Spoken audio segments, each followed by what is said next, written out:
श्लोक 12. अभिसंधाय तु फलं दंभार्थमपि चैव इज्यते भरतश्रेष्ठ तयज्ञं विद्धि राजसम. अर्थ, राजस वृत्तीच्या व्यक्ती जो यज्ञ करतात तो फलप्राप्तीच्या हट्टाने व दांभिकपणाने लोकांना दाखविण्यासाठी असतो आणि त्यालाच राजस यज्ञ असे भगवंत म्हणत आहेत. विवरण. राजस स्वभावात अहम हा सर्व चिंतनाचा केंद्रबिंदू असतो. त्यामुळे ते लोक जो यज्ञ करतात तो स्वतःच्या फायद्यासाठी, मोठेपणा मिरवण्यासाठी असतो.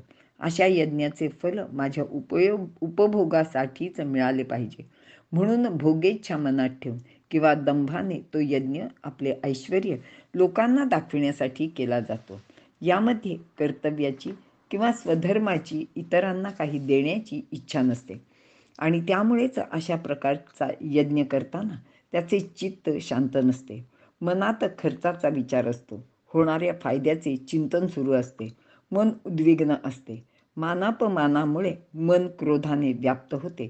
तसेच अपमान झाला असेल तर अपमानकर्त्याच्या नाशाची भावना मनात ठेवून सतत त्याचाच विचार करून त्यामुळे असा केलेला आणि त्याचा बदला घेण्यासाठी जे यज्ञ केले जातात तर ते राजस आहेत आणि त्यामुळे असा राजस यज्ञ कर्त्याला तो दुःखदायकच होतो. आपल्याला महाभारतातली 2 उदाहरणं माहिती आहेत की द्रुपद राजाने यज्ञ केला होता. तो केवळ द्रोणाचार्यांचा वध करणारा पुत्र त्यांना पाहिजे होता म्हणून, आणि त्याप्रमाणे त्यांनी तो यज्ञ करून तसा पुत्र मिळवला आणि आपला सूड घेण्यासाठी द्रुपदाच्या त्या मुलाने द्रोणाचार्यांचा युद्धात वधसुद्धा केला हे आपल्याला माहिती आहे. त्याच्यानंतर जन्मेजय राजाने केलेला सर्पयज्ञ हा सुद्धा राजसच होता, कारण त्यांनी सुद्धा या सर्पकुलात ज्यांनी तक्षकांनी त्याच्या वडिलांना मारलं होतं आणि त्याच्यावर सूड घेण्यासाठी हा यज्ञ केला होता. तसेच विविध राजांनी केलेले अश्वमेध यज्ञ हे सुद्धा राजसच यज्ञ आहेत, कारण यात स्वतःचे साम्राज्य वाढविणे, इतरांवर सत्ता गाजविणे व स्वतःचे सामर्थ्य प्रगट करणे हाच हेतू असतो. तसेच यज्ञ करताना त्यांचे मनात कर्तव्य, निष्कामता, ब्रह्माचे ज्ञान याचा विचार नसतो.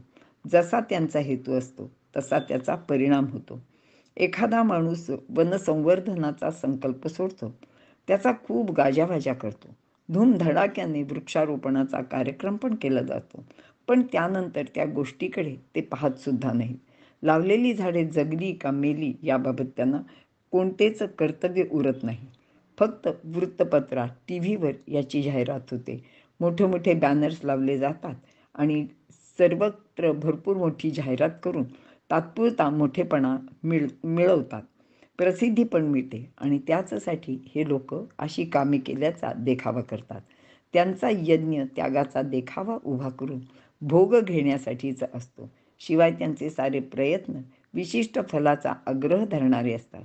त्यांची समता ढोंगी असते. त्यांचे अंतरात जिव्हाळा, प्रेम याचा स्पर्शही नसतो. तसेच ते शास्त्रविधीला पण मानत नाहीत. असा हा राजस यज्ञ समाजाचे किंवा कोणाचेच उपयोगाचा नसतो, असे भगवंत इथे सांगत आहेत. इथे आपण थांबू.